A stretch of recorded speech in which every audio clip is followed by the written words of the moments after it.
Hello everyone, welcome to Parankusham food and blogs. ఇవాళ నేను meal maker బిర్యానీని చూపించబోతున్నాను. నాన్ వెజ్ బిర్యానీకి ఏమాత్రం తీసిపోకుండా ఉంటుంది ఈ మీల్ మేకర్ బిర్యానీ.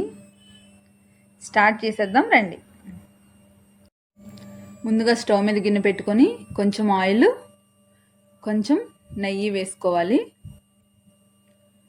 ఆయిల్ నెయ్యి హీట్ అయిన తర్వాత స్పైసెస్ వేసుకోవాలి. ముందుగా బిర్యానీ ఆకు, అనాస పువ్వు, మరాఠీ మొగ్గ, లవంగాలు, దాల్చిన చెక్క, జాపత్రి, కొంచెం షాజీరా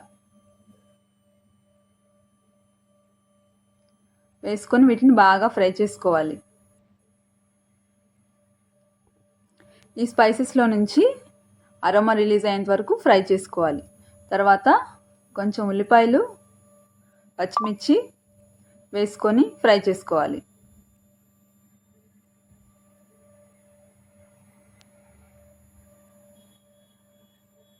ఈ ఉల్లిపాయలు, పచ్చిమిర్చి గోల్డెన్ బ్రౌన్ కలర్కి వచ్చేంత వరకు ఫ్రై చేసుకోవాలి. గోల్డెన్ బ్రౌన్ కలర్కి వచ్చిన తర్వాత ఆనియన్స్, అల్లం వెల్లిపాయ పేస్ట్ వేసుకోవాలి. అల్లం వెల్లిపాయ పేస్ట్ వేసుకొని ఫ్రై చేసుకోవాలి. అల్లం వెల్లిపాయ పేస్ట్ గోల్డెన్ బ్రౌన్ కలర్కి వచ్చిన తర్వాత కొంచెం క్యారెట్,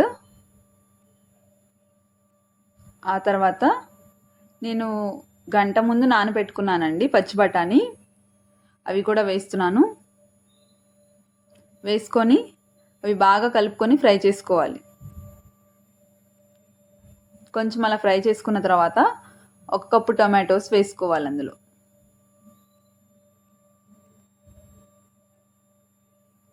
టొమాటోస్, వెజ్జీస్ అన్నీ కలిసేలాగా బాగా కలుపుకొని టొమాటోస్కి, వెజ్జీస్కి సరిపడా సాల్ట్ ఇక్కడ వేసుకుంటున్నాను.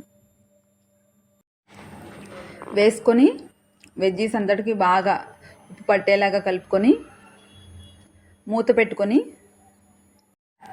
టొమాటో కుక్ అయ్యేంత వరకు కుక్ చేసుకుంటే సరిపోతుంది.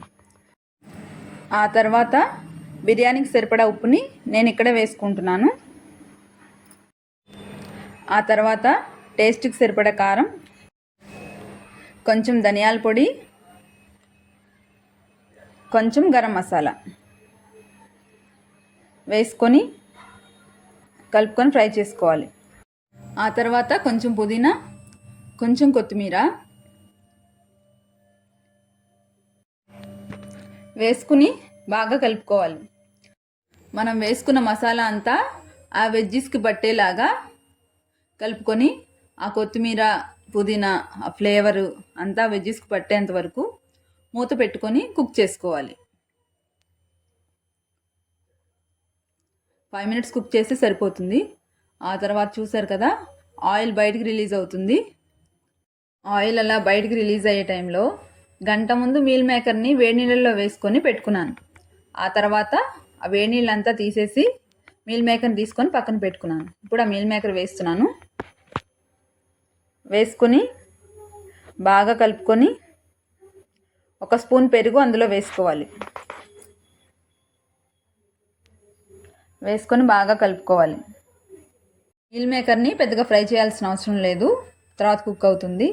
ఆ తర్వాత 1 గ్లాస్కి 2 గ్లాసులు చొప్పున వాటర్ని అందులో పోసుకోవాలి. మీరు ఎన్ని గ్లాసులు తీసుకుంటే బియ్యం, ఆ గ్లాస్ బియ్యానికి డబల్ వాటర్ తీసుకుంటే సరిపోతుంది. ఇప్పుడు వాటర్ మరుగుతున్నాయి కదా, వాటర్ మరుగుతున్నప్పుడు మనం నానబెట్టుకున్న బియ్యాన్ని అందులో వేసేసుకోవాలి. వేసుకున్న తర్వాత ఒకసారి బాగా కలుపుకోవాలి. ఏదైనా సాల్ట్ తగ్గినట్టుంటే ఇప్పుడు అడ్జస్ట్ చేసేసుకోవచ్చు. ఆ తర్వాత రైస్ కుక్ అవటం స్టార్ట్ అయినప్పుడు మూత పెట్టుకొని హై ఫ్లేమ్లో 15 minutes వరకు ఉంచాలి. ఆ తర్వాత మూత తీసి చూస్తే రైస్ ఈ స్టేజ్లో ఉంటుంది. ఆ టైంలో ఒకసారి కలుపుకోవాలి. కలుపుకున్న తర్వాత కొంచెం సన్నగా తరిగిన పుదీనాకు, సన్నగా తరిగిన కొత్తిమీర ఆకు వేసుకోవాలి. ఆ తర్వాత కొంచెం నెయ్యిలో వేయించుకున్న జీడిపప్పుని పైన వేసుకొని ఆ తర్వాత ఫైనల్గా కొంచెం నెయ్యి వేసుకోవాలి.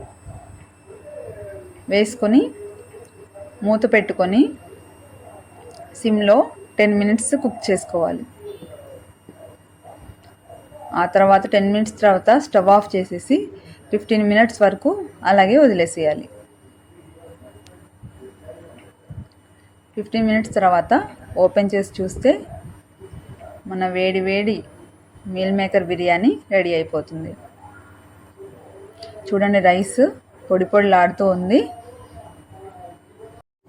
మనం కారం గరం మసాలా వేసాం కదా, ఇక సైడ్ కర్రీ ఏమీ అవసరం లేకుండా డైరెక్ట్గానే తినేసేయచ్చు.